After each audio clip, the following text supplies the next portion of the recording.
dollar store drive-in without the dine-in. Yep, we already ate, so there's no dine-in. Yeah, I'm your host, Laura. I'm Joel. And we're the Newlydeads. And we chose on our Pick-a-Flick this little gem here. Don't Be Afraid of the Dark, right? Is that what it's called? Something like that. Yes. Yeah. It is a Guillermo del Toro presents, and produced. We did find out that he's also been trying to get this movie.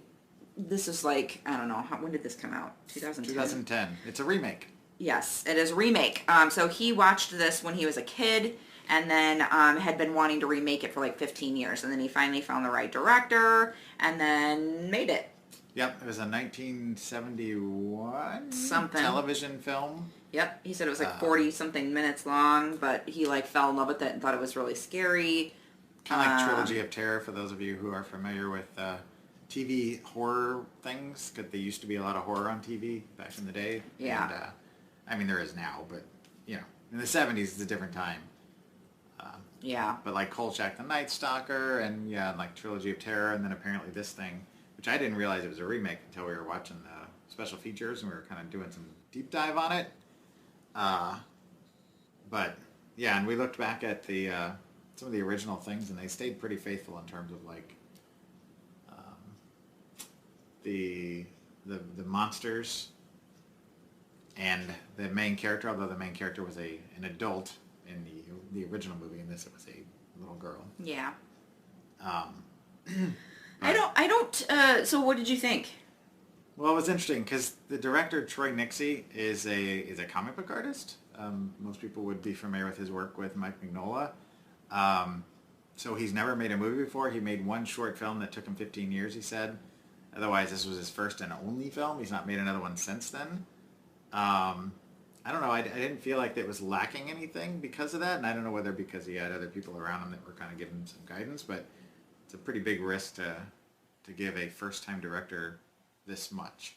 Yeah. It felt like it was a lot. Yeah. It definitely felt like, I know he didn't direct it, but it did feel like a Guillermo del Toro kind of feel to it, with the monsters and that kind of thing, and having the little kid, because, yeah, Pan's Labyrinth and The Devil's Backbone kind of feel to it. So I wasn't mad at that. Obviously, I like that kind of stuff, but I don't know. I'm not you're going to be mad. I'm not a huge Katie Holmes fan. I used to watch Dawson's Creek, and that was because of Kevin Williamson, and that was because of Scream. She just always I don't know, she's just not. I don't hate her. I just if she's in a movie, I'm just oh, Katie Holmes, okay, yeah. And Guy Pearce was fine.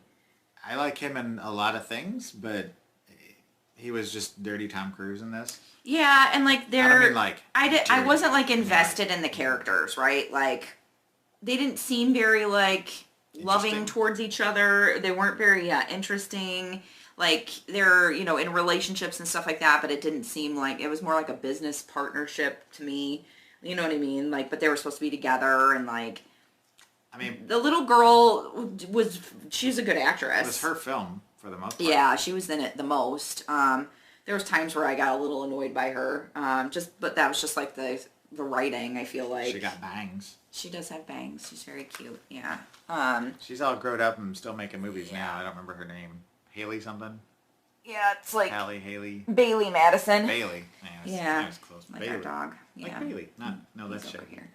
But yeah, she's still making movies. I liked the art direction and the scenes and the set set stuff. The creatures were interesting-ish enough, but you don't want to tell them what they are because that's part of the.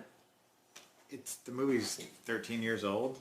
Is we calling spoilers on a 13-year-old film? I don't know. Do we? If you don't want any spoilers, pause this. And fast forward to the last part where we talk about stuff at the end, because you don't want to miss anything. Yeah. But if you don't care about spoilers, they're essentially what she figured out immediately was that's basically the Tooth Fairy. Yeah. So they're fairies, but they look like little rat people. They're homunculuses. They're homunculus, yeah. Yeah.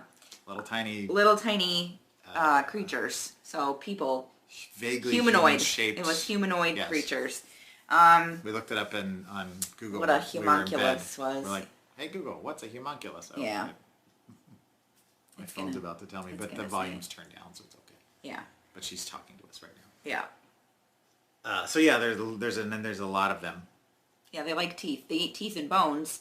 And like they put silver coins underneath your pillow when you leave them a tooth. So I always like that as legitimately a tooth fairy. They never actually came out and said the words tooth fairy. Mm-hmm. They said fairies, and then they said teeth, and like that they wanted teeth, and they like children's teeth the best. I don't know. Well, I mean, they're probably, softer. Yeah. But there's like tons of gross, Joel. There's tons of you want to make that face again? I make it all the time. I can't it's a do thing. It. Let's try to do it together. I feel like we're doing Tim and Eric there. Anyway, yeah, and then they also have to, whenever they are brought out of retirement or whatever, whenever they come back and they're out and about. Yeah, they live underground. They live in like this ash pit, and it's like this giant hole underneath the ground. Yeah, whenever they're brought back out again, after a certain number of years or something like that, I forget the rules, they have to take a life before they'll go away again. And when they do that, that's so that they can replenish their ranks, and they're essentially like, there's no like time frame to their lifespan, but they are killable. Like you can squish them. Yeah. And you can murder them, so they will die. But if they are left to their own little devices, they'll live forever. More or less, they don't seem to have an expiration date. And every time they come back out, they take somebody with them, and then, until they get that body as their sacrifice or whatever their payment, they won't leave. They'll take your teeth and give you money, but they're also going to take a life before they go away. So they have a new one. So the ending was a little predictable. Yeah, I mean, he kind of knew where it was going based on the structure of the storyline with the dad with the new stepmom and the kid that doesn't really want to. They're not even married yet. Yeah, potential stepmom. They don't. The little girl like lived with her mom, who seems like a piece of crap. Yeah, her mom's not a good. Yeah, and she like gave her kid and said, "Take it." Yeah, whatever. But so the little girl went to go live with the dad, and like. Immediately in the airport when Katie meets the little girl, she tries to give her a teddy bear that says I love you or whatever, and the little girl's like, thanks. Like, what do you expect? You literally just met this kid. If you know anything about kids, like, they're not super trusting of some stranger that's like, whatever, you know what I mean? Yeah, it's just, right? Yeah, but you knew by the end of it that, because the dad is kind of distant and doesn't really do much with the kid, like there's not a lot of connection there. He looked like he cared, like in the beginning he was like super excited, but that relationship gets strained pretty quickly. Yeah, and he's more focused on because those little crappy creatures are like a-holes, and they kept thinking that the little girl was like doing like harm to like cutting up things and doing bad stuff or whatever. So but you knew that the relationship with the Katie Holmes character was going to be what slowly gets built up, and she's the sacrificial lamb essentially. Yeah. And that's the only thing I mean, it was okay. I knew kind of where the movie was going. It's pretty straightforward, but the ending was a little strange because, okay, so if you're, let's say one of us is, the one that gets taken by the fairies, and we're now going to be part of the fairy folk who are bad. They're not good creatures. They're more neutral. They're I don't know. They're not necessarily evil, but they do bad. They just do what they're expected to do. Anyway, it's just yeah. But if we have our 40 years of morality and everything, so we suddenly get turned into these creatures. We still have our minds. It seems like based on the end of the film, that the person that gets taken still is cognizant of who they were. It seems, and still has their same voice at that point. But why do they suddenly? Do they shrink into this little humanoid creature? Like, do they turn into a fairy then? Because she started with. They all whisper, so like they don't really talk. They just like. Right. Yeah, and so she's whispering with them. Well, I gave it away who it is. I know it didn't. But then there's a couple of she's.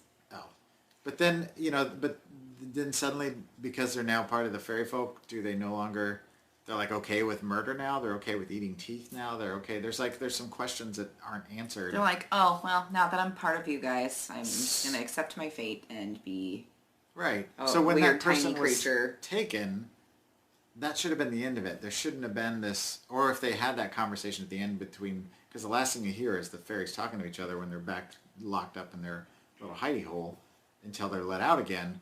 Why did they have that person's voice at the end? Why didn't they just have them talking to each other in their normal voices that have been the entire film? Yeah. And called it a day? Because I didn't need to know. Well, and then Didn't make sense. now I wonder, because in the beginning of the movie, someone gets taken. So I'm wondering if he was one of them, because like that was like the life that, you know, right? Like in the beginning. Well, and they said all of them each had their own individual traits and personalities and names when they were designing the characters. When we watched the making of the documentary that was 20 minutes long. And so one of them may have been the original person at the first of the film. Maybe. Yeah. But I don't know why it's called Don't Be Afraid of the Dark. I mean, I understand that, like, you know, the things that live in the dark or whatever, and, but afraid it of the just, light. and they don't like bright lights, but like, I don't know. Like Gizmo. Yeah, I just, I feel like they could have came up with a better name for, instead of Don't Be Afraid of the Dark. Because it's not really the dark that you're afraid of. It's I don't like, know. It was it's the 70s. creatures. Anyways. They, you know, it was the 70s. Yeah. What did you think? But it was super predictable, standard fare, PG-13 horror that kind of ruled the day from Scream until about, I don't know, 10 years ago. Maybe. Things started to shift again. And now we've got a lot more broader spectrum of horror. So it was okay. It definitely was a dollar store purchase. I would never buy this for any other given reason. So I'm going to say out of what? Wait, out of 5 what? Out of 5 Polaroids. There was a lot of Polaroids in that film. Uh-huh. So out of 5 creepy fairy Polaroids, I'm going to give it... you're taking photos, aren't you? You're doing screen caps. 2. 2. Yeah, it was super predictable. I would give it 2.5. Can we do halves? No, we you can't. can do whatever you want. I think we shouldn't do halves. I think we You've need done to. halves before? You have. Yeah. It's our thing. We can do whatever we want. We could give it 0.75. Yeah. 1.7. I'd say 2.5. Like it's like middle of the road. It's not a boring movie. It's not gross or anything. I mean, well, in the beginning there's like some grossness. I was like, That was not necessarily... There was some gross. That was disturbing. I don't like teeth. It was a I disturbing... don't like smashy teeth and teeth. Excuse me. Yeah, I don't like that. teeth or eyeballs, you can leave those alone. My You don't like nails. fingernails. I don't mind the fingernail thing. Teeth bother me and eyeballs. Yeah, don't. Ugh, it's already making me weak. Blech. Yeah. So 2 and 2.5. Yeah, and Katie Holmes was just there. Guy Pearce was phoning it in. And could have been any actor on the planet, any actress on the planet. Like they didn't bring any ability to the characters. They didn't bring any special, other than the fact that those people are recognizable. They didn't bring any special Troy Nixie had a little bowl and he was shaking it up and he's like, Katie Holmes, Guy Pearce, let's go. Let's see if we can get him. And that's pretty much what you got. Yeah. So. All right. Well, if you like this video, please give us a thumbs up. If you have suggestions for us or comments about the video or anything we should be doing differently, or if you want to see different genres or what have you, if there's any, I know this is the dollar store drive-in, so we've got kind of a set amount of movies and a pick-a-flick thing that we do, but if there's comments or anything that you guys want to see, we can always do different kinds of movie reviews. It doesn't have to... We do watch other genres sometimes. We like comedies, we like cartoon, animated stuff. Yeah, we just watched the Bob's Burgers movie. We like really romantic comedies and dramas. And yeah. I mean, horror is our main go-to usually, but yeah, we don't hate other things. We watched Glass Onion. Definitely 5 thumbs up. 5. That's a lot of thumbs. I don't even have. I've only got 2. I used some of my dogs. Should borrow No, they some don't have thumbs, but They they have like weird toes. dew claws, Mhm. right? 5 dew claws up. Also, that's where we watch Cujo. Also, if you would like to come see us in person, we will be at Wolf Hollow on February 5th, Sunday, for the Halloween extravaganza with Pop-up shop. Livy's Little Laboratory. It's going to be hanging out with us the whole day. Yep. So if you want to come see us in person, check out our stuff that we got to sell, buy something from us, or just say hello. Yep. My friend Taylor's also going to be making some crocheted Oh, yeah, that's right. spooky hearts. So she's going to be selling a couple of those probably at our table. Yep. So we'll have extra stuff, and we'll have some, what do we call it? Kiss or treat? Like Halloween candy. We're gonna have like some Halloween candy. At the Oh table. yeah, we're still playing around with the name that we're gonna call it, but yeah, like I don't want to say kiss or treat because No, I don't 'cause want that's a people little too- trying to kiss us. Not in this day and age. I want it to be like trick or treat, right? Because it's Halloween, so I wanted to like have a little candy dish. So if somebody came up and said something, Lick or treat. no, like Kick or treat. Cupid. Anyways. Anyway, we'll figure that out. yeah. But we'll be there noon to 4. Yes. And last but not least. Check us out at the Newlydeads.com. Oh wait, I pushed it too far. One of these days, we keep saying we're going to keep updating the website, but one of these days I am going to get in there and add some of our... I have a little, but... Yeah, I'm going to add some of our, like, We've been very handmade busy. stuff. I've been making, like, wood-burned pumpkin hearts. Is that the Handmaid's Tale? Is that what this is? Yeah, this is the Handmaid's Tale. Oh. No.